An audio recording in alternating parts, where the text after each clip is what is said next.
High বন্ধুরা। তো এর আগে কিন্তু অনেক ভিডিওতে আমরা দেখেছি যে অনেক হুজুর বলেছেন যে তারা কেন হিন্দু ধর্ম থেকে মুসলিম ধর্মতে এসেছে। একদমই, তারা নাকি আগে হিন্দু ছিল, পরবর্তীতে এমন কিছু ঘটনা ঘটেছে তার সম্মুখীন কিন্তু ওনারা হয়েছেন বলেই আমাদেরকে জানিয়েছেন। আজকে আমরা যে হুজুরের ভিডিওটি মানে শুনতে চলেছি, তো সেও কিন্তু ওইরকম মানে একটা ঘটনার সম্মুখীন হয়েছে।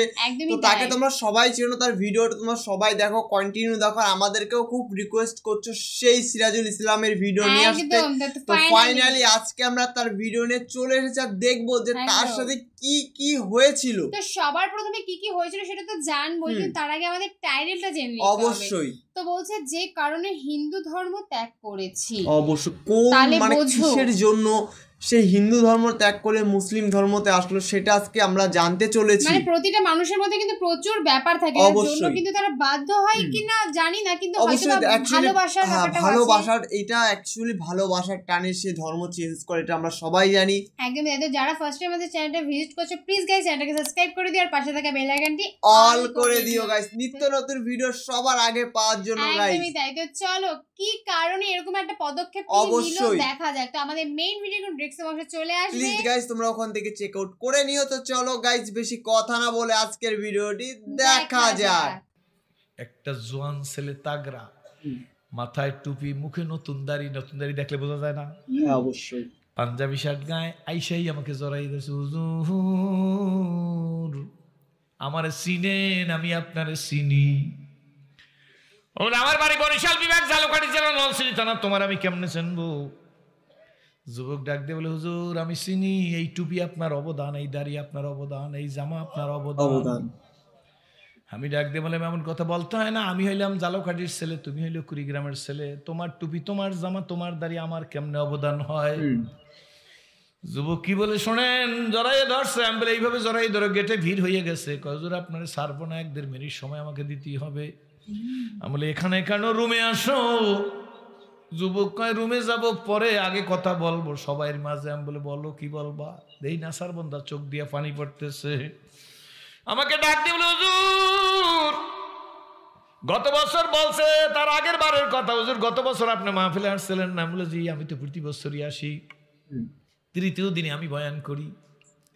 ডাক দিয়ে বলে, হুজুর যখন গেট থেকে ঢুকতেছিলেন গত বছর, তখন আমি মাঠ থেকে বেরিয়ে যাইতেছি, বাবা মা বোন মেয়ে অহংকারী, গাঁজাখোর, ইয়াবাখোর, বিড়িখোর, নেশাখোর, সুদখোর, আমি এসে রাজি আপনাদের পায়ে হাত দিয়ে বইলে গেলাম।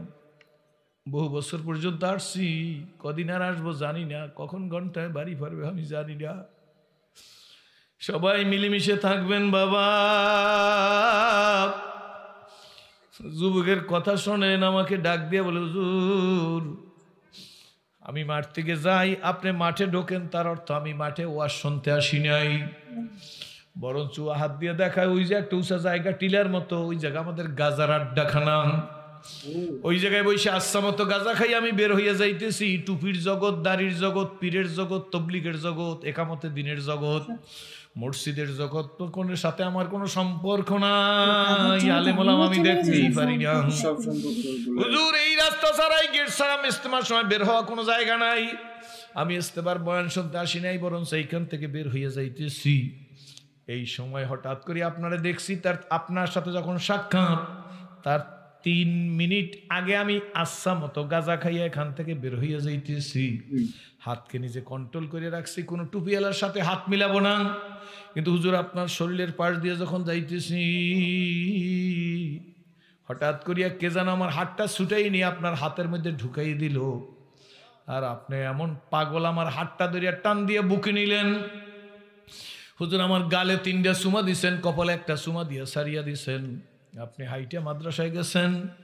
আমি এক কদম ঘুরিয়া, ভালো করে শুইনো হুজুর, আমি এক কদম ঘুরিয়া আর পাও দিতে পারি না। আমার মাথার মধ্যে কে যেন হাতুড়ি দিয়া বাড়ি দিতেছে। আমি বলি কে? কয় হুজুর আমি মনে করতেছি মাথার মধ্যে হাতুড়ি দিয়া বাড়ি দে। আর ডাক দিয়ে বলতেছে, অমুসলিমের ছেলে ইসলাম কবুল করিয়া কলেমার দাওয়াত দিতে আসছে কুড়িগ্রামে, আর তুই মুসলমানের ঘরে হইয়া গাঁজা খাও, দাড়িতে বেলেট লাগাও। কেমনে দাড়িতে বেলেট লাগাও? অস্থির হয়ে গেছি হুজুর।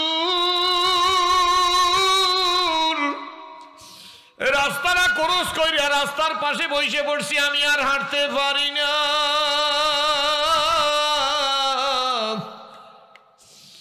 হে যুবক,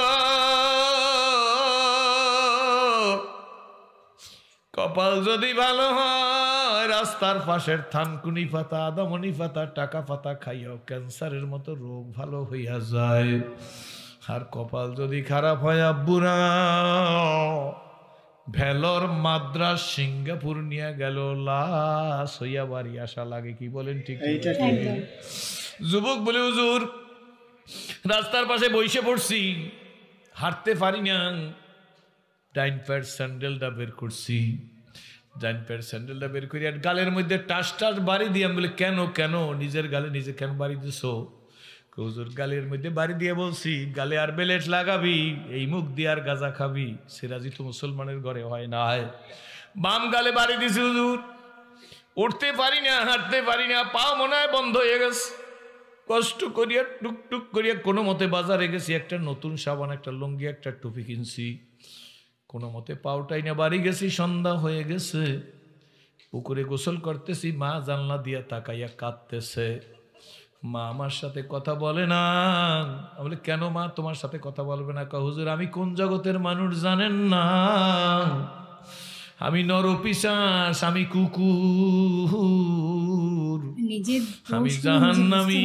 আমি আমার মাকে গাজার টাকার জন্য হাত ধরছি, মায়ে গাজার টাকা দেন, হাতে মুসর দিয়ে জমিনে শোয়া ফেলাইছি, ডাইন পাও দিয়া মায়ের সাইড পে ধরছি, পাড়া দিয়া হাতে দাও নিয়ে মায়ের গলার উপর ধরছি।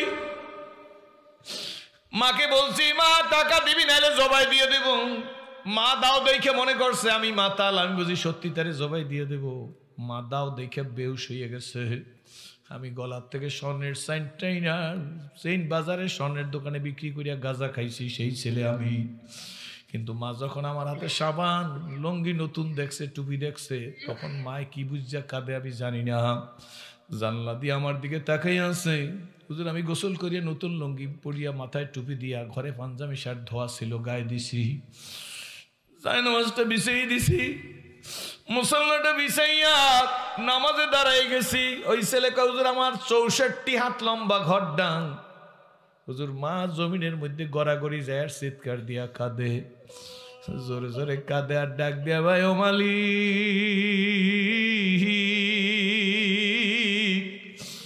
আমার বাবারে কে তোমার সামনে দাঁড়া করাইয়া দিল? হে সোনামণি, হে মা, মা ডাইকে গেলাম দলকার মা, আমার বোন নাই, বোন ডাইকে গেলাম মেয়ের মতো আদর করিয়া গেলাম। দলগায় ঢুকলে মনে করি নিজের বাড়ি আসছি। ওই আমার প্রিয় আর্মি ভাই, কি নাম জানি, খোকন ভাই, মাঝে মাঝে ফোন দেয়। আর ছেলে আমার সফর সাথীর সাথে কথা বলে, ফজলু মেম্বারের ছেলে। আল্লাহ কই গেলি বাবা? ওই ফজলু মেম্বারের ছেলে আছে আপনাদের, আব্দুল হক, এখনো ফোন করি বলে কাকা কেমন আছে? ভাইজান এই মানুষগুলো আমার দেখলে ঈদের আনন্দ করে। আইসা আমি ডাক্তার সাহেবকে খুঁজি, কই গেল প্রবীণ মানুষ।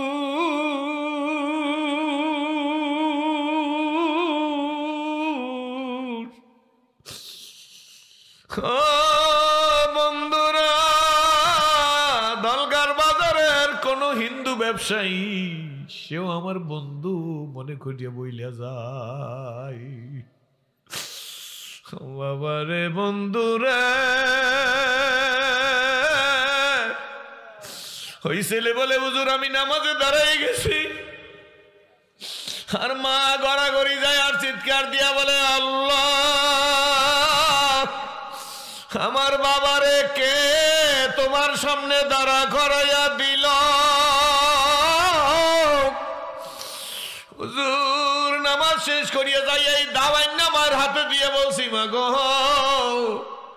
তোমার দাও দিয়া তোমার হাত দিয়ে আমারে জবাই দিয়া দাও।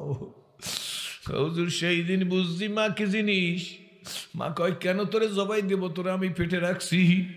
হুজুর মারে ডাক দিয়ে বলি মা গো আমার হাত পা অবাস হয়ে যাইতেছে, যে পাও দিয়া তোমার বুকুর উপর পাড়া দিছি নির্ঘাত আমি মনে করতেছি আমার প্যারালাইসিস হইবে, মায়ের বুকে কেমনে আমি পাড়া দিই, মা আমি নেশার জগতে ডুববে, তোমার সাথে অন্যায় করছি।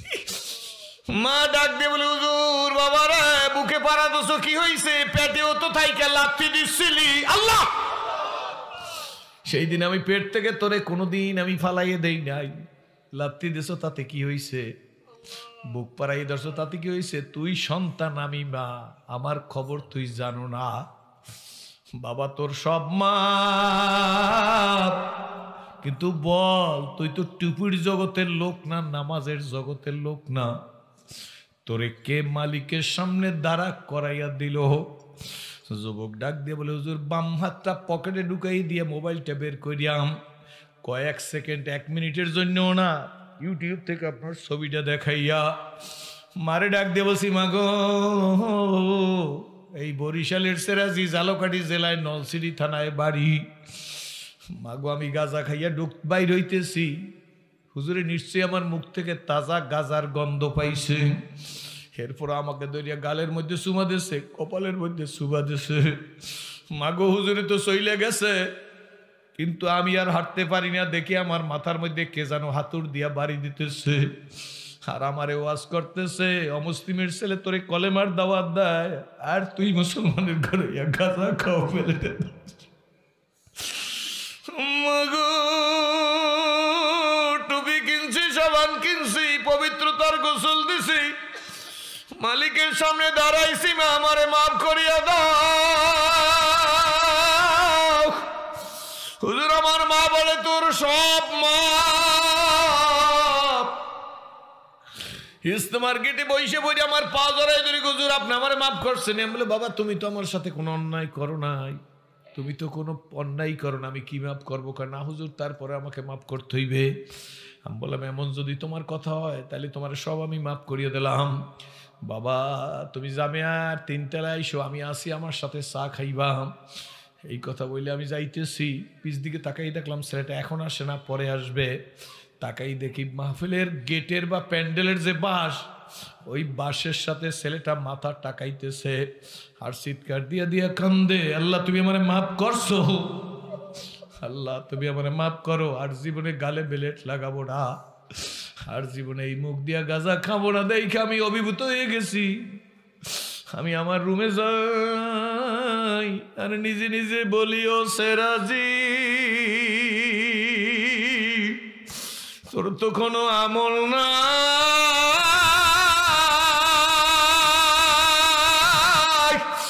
যদি আল্লাহর জন্য, দাওয়াতের জন্য, মালিকের মহাব্বতের জন্য, নবীর প্রেমের জন্য, ভোলা বান্দার গলায় কলেমা রশি লাগাই দেওয়ার জন্য গালে চুমা দিয়া থাকি, আল্লাহ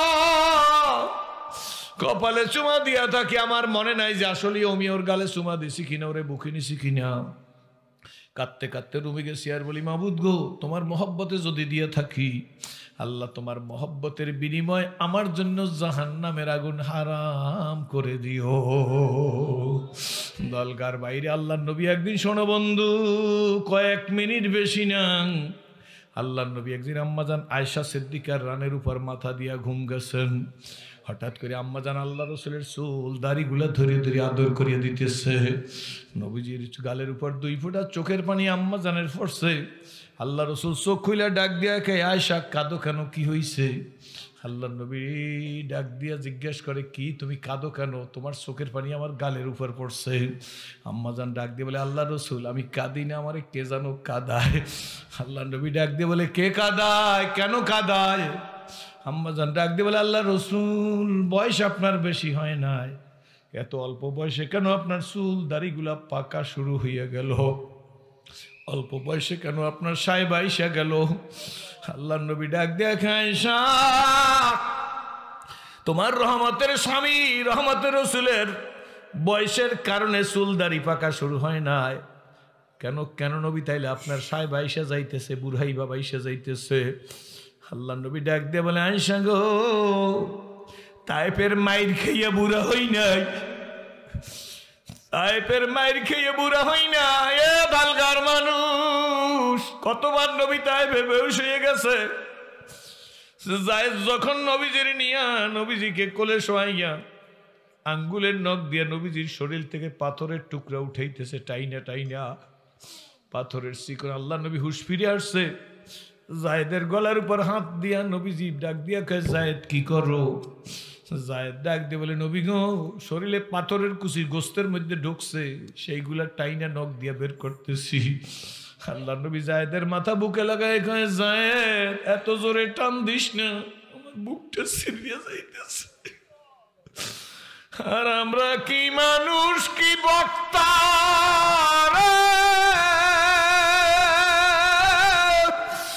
আসলে বন্ধুরা আমার হিসাব আমি করিয়া দেখছি, মানুষ রইতে পারি না। আল্লাহ নবী ডাক দিয়ে কায়সা গো, তাইফের মাইর খাই আমি বুড়া হই নাই, আমার দিকে তাকাই থাকবেন, এখন রহমতের বৃষ্টি হইতেছে, মনে হয় মাঠটা আল্লাহর কুদরতি হাতে কবুল হয়ে গেছে। আল্লাহ নবী ডাক দিয়ে বলে, তাইফের মাইর খাই আমি বুড়া হই নাই, আমার সাইবা এসে যায় নাই, ওহুদের দাঁত ভাঙ্গা আমি বুড়া হই নাই, আয়েশা গিরি সংকটে শিহাবে আবু তালেবে আমাকে আটকাইয়ে রাখছে, তাতেও আমি বুড়া হই নাই। তাইলে বোঝা গেল নবীজিরও জেল খাটা লাগছে। কি বলেন, ঠিক না বেঠি? এই নবীজিরও জেল খাটা লাগছে, গিরি সংকটে আটকাইয়ে রাখছে, শিহাবে আবু তালেবে নবীজির আটকাইয়ে রাখছে। মাগনা ইসলাম আসে না, দুধের দোয়া হইয়া বক্তাগিরি করব, সবাই খুশি থাকবে, কেউ কিছু বলবে না, তা হবে না। হাতি গোড়া গেল তল, ভেড়ায় বলে কত জল। খুবই সুন্দর একটা ভিডিও ছিল। আর ভিডিওটি তোমাদের কেমন লাগলো গাইস অবশ্যই তোমরা কমেন্টে জানাও। সত্যি নমুসলিম সিরাজুল ইসলামের ভিডিওগুলো সত্যি খুবই ইমোশনাল একটা ভিডিও হয় একদম। মানে ভিডিওতে যে বলছে যে সেটার ঘটনাগুলো বলছে, আমি শুধু ভাবছি, এটা কিন্তু আমরা আগেও বলেছি যে আমরা অবশ্যই প্রতিটা মানুষ কিন্তু দোষ করি, কিন্তু দোষ করে যখন আমরা বুঝতে পারি যে আমার দোষ স্বীকার করা হয়, আমার ভুল হয়েছে, তখন সত্যি মানে কিছু বলার নেই, মানে মনের ভিতরে এতটা আবেগ কাজ করে না, মানে এগুলো সত্যি প্রকাশ করে বলা। তার মায়ের সাথে যে দুর্ব্যবহারটা সে করেছে, কিন্তু তারপরে যে সে মাথায় টুপি পরেছে, জামা কাপড় পরেছে, এটা দেখেই তার মা সন্তুষ্ট হয়ে গেছে। অবশ্যই অবশ্যই। তো এর থেকে বেশি কিছু হয়তো আর কিছু বলার নেই গাইস আমাদের। তো অবশ্যই গাইস তোমরা কমেন্টে জানিও যে ভিডিওটি তোমাদের কেমন লাগলো, আর নেক্সট তোমরা কোন হুজুরের ওয়াজ শুনতে চাও সেটা তোমরা অবশ্যই কমেন্টে জানিও। আমরা সেরকম ধরনের ভিডিও নিয়ে তোমাদের সাথে চলে আসবো। আর তোমাদের একটা কমেন্ট হয় কিন্তু আমাদের নেক্সট ভিডিও অবশ্যই গাইস বেশি বেশি করে কমেন্ট করো অবশ্যই। চলো গাইস নতুন কোনো ধামাকাদার ভিডিওতে তোমাদের সাথে আবার দেখা হবে। আজকের মতন এখানেই টাটা।